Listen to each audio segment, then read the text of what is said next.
오늘 우리에게 주시는 말씀은 고린도전서 4장 1절에서 5절까지 말씀입니다. 오늘 이 고린도전서 4장 말씀은 우리가 재직 수련회 때 많이 이제 함께 나누는 말씀 가운데 있어요. 왜냐하면 2절 말씀이 그 부분에 대해서 주제에 딱 맞다라고 여기기 때문에 그래요. 맡은 자들에게는 구할 것이 충성이니라. 그래서 이 본문 말씀을 원래 의미보다 이 한글로 보여지는 이 의미 때문에 부름받은 자들, 직분 맡은 자들은 충성하십시오 라는 그런 메시지를 많이 나누게 돼요. 그런데요, 오늘 이 말씀은 그 협의적인 아주 축소된 좁은 의미보다 훨씬 더 원색적으로 볼 때는 더 광범위한 그런 내용들이 담고 있어요. 그리고 우리가 한글로 보는 충성이라는 이 단어는 믿음이라고 다른 데서 번역되어지는 단어예요. 그러면 다른 의미 같지요? 믿음이라는 이 단어가 여러 다양한 의미를 가지고 있어요. 번역하기에, 문맥에 따라서 번역하기에는 믿다, 믿음이라는 그 뜻이 있고요, 신실하다라는 뜻이 있고요, 그리고 신뢰하다라는 뜻도 있고요, 그리고 충성되다 이런 뜻이 있어요. 즉 신실한 것이 충성이 이렇게 연결되어지죠. 그런데 그건 믿음하고도 연결되어지는 그런 부분도 같이 복합적이에요. 그래서 고대 언어를 보면 그 한 단어지만 여러 의미들이 함의되어져 있어요. 그랬을 때 오늘 우리가 함께 읽은 이 2절 말씀, 충성이니라, 맡은 자들에겐 충성이니라, 이 의미가 충성되는 것을 복종하는 그 의미 같은 그런 협의적인 모습이 아니라 항상 신실되게 살아가는 것이다, 그리고 믿음 있는 모습이다, 그런 모습들을 우리가 담아서 읽어볼 수 있어야 돼요. 고린도전서 이 의미를 잘 찾아보면 초대교회에 대해서 실망하기에 딱 좋아요. 왠지 아세요? 앞에서부터 읽게 시작하면은 이때부터도 싸웠거든요. 초대교회 하면 무엇인가 완벽할 것 같고 완성되어 있는 흠결이 하나도 없는 순결한 교회일 것 같은, 교회의 원형을 볼 수 있지만 그 완벽함을 같이 볼 수 있는 그런 상상 속에서 있어요, 초대교회가. 그런데 초대교회는요, 지금 현재 우리가 함께 살다 보면은 이런저런 일이 있는 교회들처럼 그때도 그랬어요. 심지어는 그때 모습이나 지금의 모습이랑 별 다르지 않다라고도 여길 수도 있고요, 아니면 그때가 더 심했다라고도 할 수 있을 정도로 초대교회의 환상들이 걷어지는 것이 바로 고린도전서 그리고 고린도 교회의 모습들이에요. 그 말씀의 맥락 가운데서 바로 이 말씀이 있는 거예요. 왜냐하면 그 고린도 교인들은 거기에 분파들이 생겼어요. 나는 그리스도파다, 나는 아볼로파다, 나는 바울파다, 이렇게 막 파들이 막 나눠진 거예요. 왜요? 자기가 존중이 여기는 그런 인물 한 대상, 자기 마음에 쏙 드는 대상을 놓고서 나는 그를 신봉해, 나는 그가 최고야, 교회에 말이지 바울 사도가 최고지, 아니야 아볼로 사도가 최고야, 이런 것처럼 여러 강조점들이 달랐어요. 그런 있던 이유가 무엇일까요? 자기가 판단한 것이 있기 때문에 그래요. 그래서 오늘 4장 말씀에 보시면 앞에서는 충성을 요하는 것 같이 여겨져요. 그런데 뒤에서는 판단하지 말라라고 하면서 질책하는 그런 말씀들이 이어진 거예요. 왜냐하면 각자의 사견에 오른 대로 판단하고 그 입장이 맞다라고 했던 그 모습이 바로 고린도 교회였어요. 그런 의미에서 맡은 자들에게 구할 것은 충성이다라는 그 의미는 우리가 오늘날 나눠지는 그 의미로 다 풀어지지 않는 것이에요. 맡은 자들, 이 맡은 자들의 의미는 바로 그 앞에 있는 것처럼 사람이 마땅히 우리를 그리스도의 일꾼이요 하나님의 비밀을 맡은 자로 여길지어다라는 이 말씀이 같이 연결되어져야 돼요. 고린도 교인들은 어땠냐면 바울을 보고서 흠이 있는 자, 사도가 아니었던 자, 그런데 갑작스럽게 사도가 되었고, 그리고 또 바울은 또 어땠어요? 사울의 인생이었을 때는 유대인들, 즉 그리스도인들을 잡아다 죽이는 역할들을 하려고 그는 그렇게 핍박했던 그런 선봉대에 섰던 사람이었어요. 그러니 바울에 대해서 이러쿵저러쿵 말들이 엄청 많았어요. 그런데 예수님을 만나고 다메섹 도상에서 만난 이 바울이 변한 이후로부터는 전혀 다른 삶을 살았잖아요. 그가 살아왔고 그가 행했던 그 일들이 있음에도 불구하고 아직까지도 색안경을 끼고 있는 그런 사람들이 있었어요. 그래서 바울을 쫓으면 교회가 망한다. 바울을 쫓으면 잘못된 길로 인도한다. 그런 일들에 대해서 많이 있었어요. 그때도 시끌시끌했고요. 그것 때문에 수많은 교인들이 신앙생활 하는데 주님만 바라보고 해야 되는데 파들이 생겨지고 다툼이 생겨졌어요. 그 이유의 주요된 그 원인은 뭐라고요? 판단해서 그렇대요. 판단해서.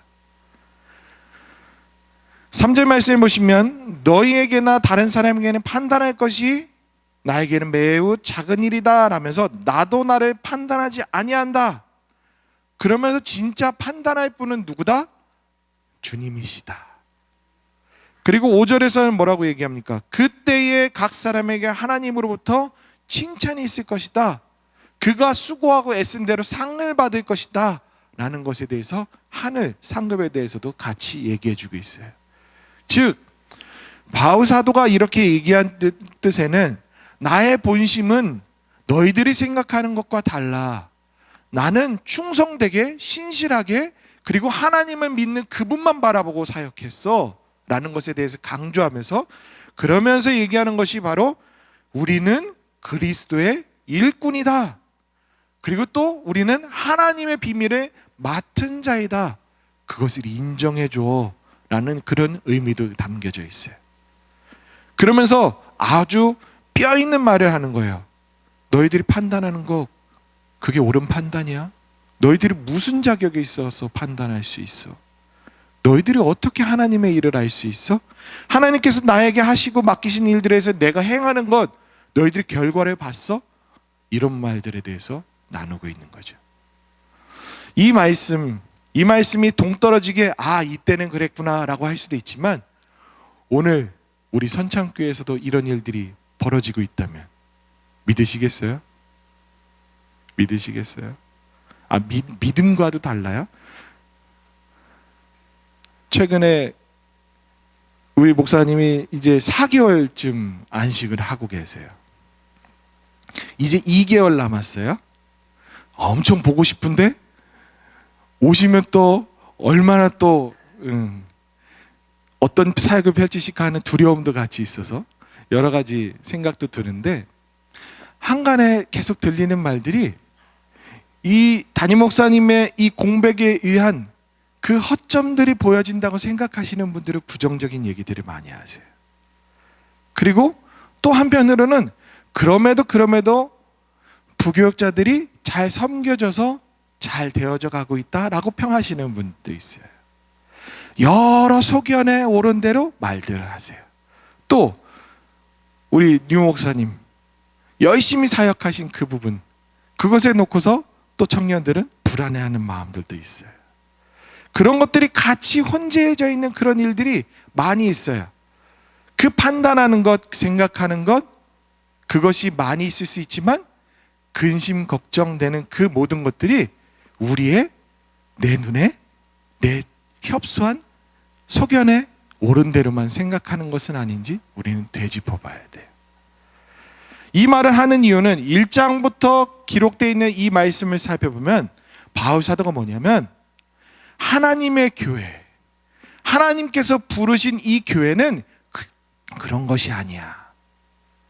사람에 의해서 흔들리는 것도 아니고 사람 한 사람에 의해서 이루어진 것도 아니고 각각의 맡은 자들이 충성되게 사역했으니 그런 일들에서 어떤 이는 물을 주고 어떤 일은 어떤 일을 했을 때 자라나게 하시는 것은 하나님이셔 라는 것을 앞에서 계속 얘기해 주고 있어요. 그러면서 얘기해 주는 것이 뭐냐면 너희는 거룩한 성전이야. 주의 영에 말미암아 그 모든 삶들이 주관되어져 가는 그런 인생들이야.